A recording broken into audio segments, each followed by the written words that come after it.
I've always found the socialist hatred of all things charitable to be unbelievably convenient.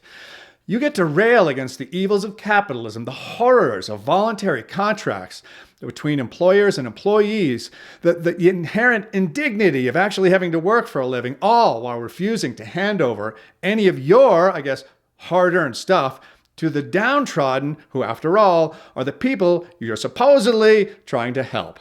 Yeah, that's super convenient because, you see, if I were to voluntarily help the poor, I would only be reinforcing the abusive capitalist mindset.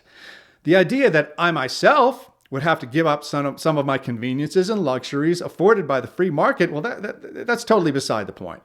Sure it is. Talk all you want about the socialist labor theory of value. Well, I myself am an adherent to the value theory of value, but let's save that little discussion for another time.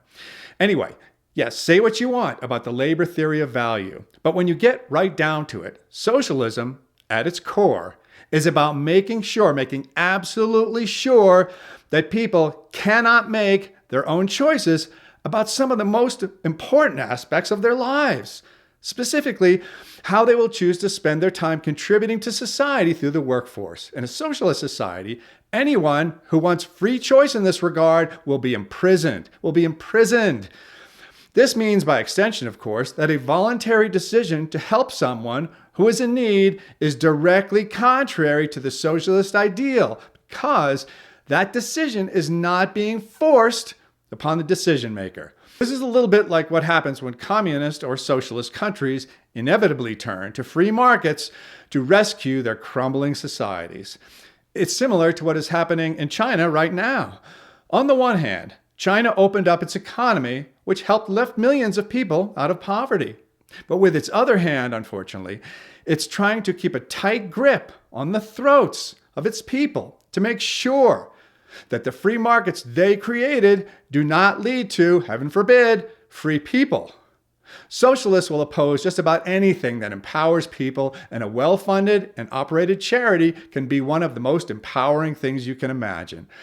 Our family, for example, look very carefully before deciding which charitable organization to associate ourselves with. That association has been very rewarding, both for us and for the organization. That's because this organization is caring, but also efficient and accountable.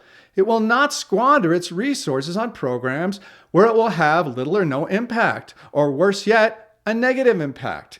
Yet, it also, I think very wisely, realizes that not every person who is helped is on their way to somewhere. Some, mostly elderly or people who are in some way incapacitated, simply will never have the capacity to take care of themselves. This is known, acknowledged, and accepted to be part of this organization's mission. But they are very careful about who they put into this classification, very careful, because they understand quite clearly that they are relegating this person to permanent dependence. This is not an action that any individual or organization should take lightly, which makes the socialist resounding lack of concern in this regard all the more appalling.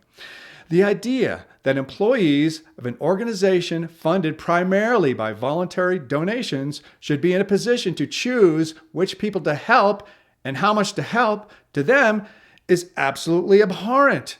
Why is this? Well, if more things work this way, destructive programs might be terminated. Inefficient programs might be reorganized to make them more efficient. People might be more accountable for their own choices.